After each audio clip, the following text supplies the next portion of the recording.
ఆడవాళ్ళు తలనీలాలు ఇవ్వకూడదు శాస్త్రం. కానీ పుట్టెంటుకల్లో స్త్రీ పురుష భేదం లేదు. ఎప్పుడైనా పుట్టెంటుకల్లో ఆడపిల్ల కానీ మగపిల్లవాడు కానీ ఇచ్చేస్తాం. పెళ్లి తర్వాత ఇవ్వకూడదు అని ఒకటి.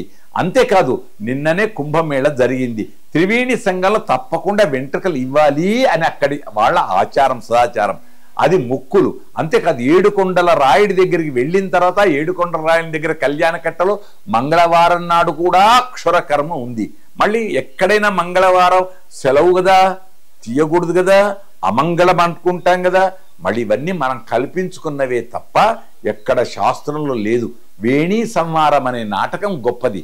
అక్కడ ద్రౌపదికి భీష్ముడు కాదు, భీష్మ పితామహుడి అనుగ్రహ ఆశీర్వచనంతో భీముడు ఆ పెద్దల అనుగ్రహంతో దుశ్శాసుని వధించిన తర్వాత రక్తాన్ని తీసుకొచ్చి ఆమె శపథం చేసింది కాబట్టి తాకించాడు తప్ప వేరే లేదు.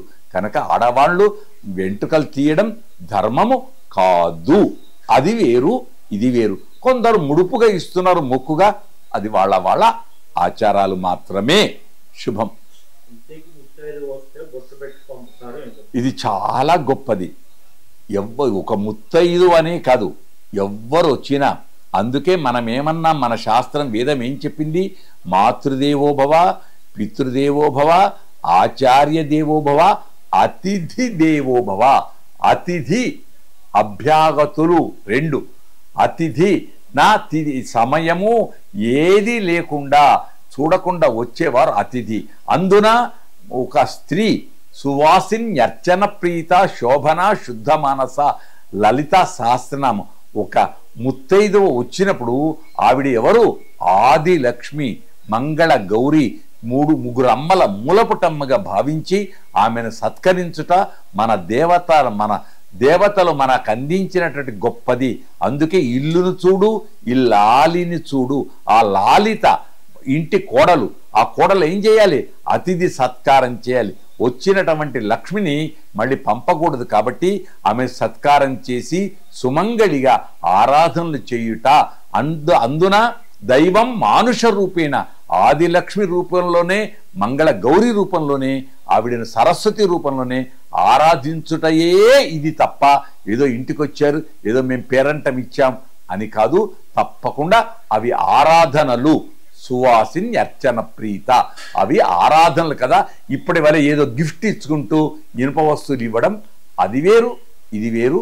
ఆ తప్పకుండా వచ్చిన స్త్రీని, ఇంటికి వచ్చిన అతిథిని ఆరాధించుట వైభవమైన మన సంస్కారం, మన సంస్కృతికి తలమానికం. పుట్టు వెంట్రుకలు సంవత్సరంలోగా తీయాలి.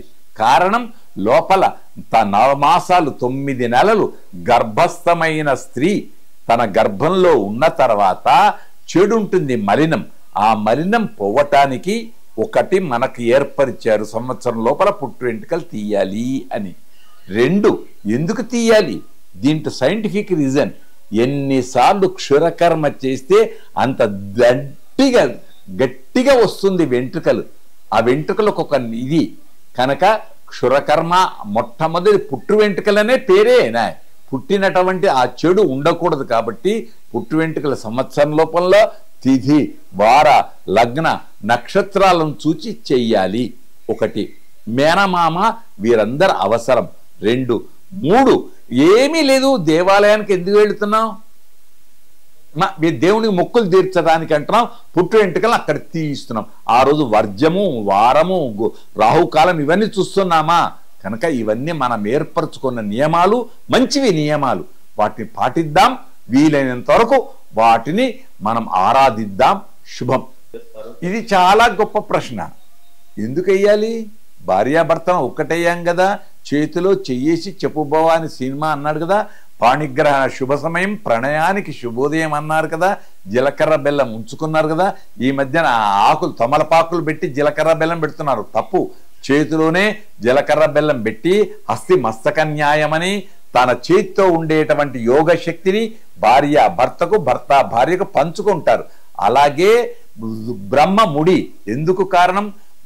ఏదైనా పని, అత్యవసర పని ఏర్పడినప్పుడు పూజలో నుండి భర్త తొందరగా వెళ్ళవచ్చు. ఎక్కడ వెళ్ళాడు, ఎక్కడైనా చరిత్రలో ఉందా? నారాయణుడు వెళ్ళాడు గజేంద్రుడిని రక్షించడానికి. శిరికించెప్పడు శంఖచక్రయుగమున్ చేదోయి సంధింపడని పోతన్న అన్నట్టు వెళుతూ ఉంటే ఎట్లా వెళ్లకుండా ఉండాలంటే మన పూర్వీకులు కల్పించింది బ్రహ్మముడి బంధం.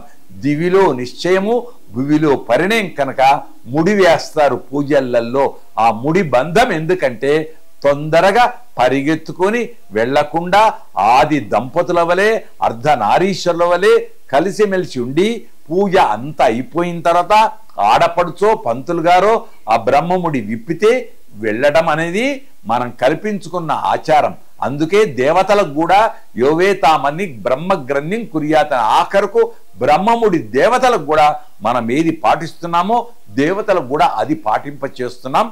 మంచిదే, కాదని కాదు. కాకుంటే పూజలో నుండి తొందరగా ఫోన్ వచ్చింది అని మాట్లాడినట్టు వెళ్ళటానికి వీలు లేకుండా ఏకాగ్రత కోసం ఏర్పరచుకున్న పూర్వీకులు ఏర్పరిచిన గొప్ప పద్ధతి బ్రహ్మముడి. దివిలో నిశ్చయం భువిలో పరిణయం. బ్రహ్మ రాసిన రాతను ఎవ్వరూ మార్చలేము. అందుకు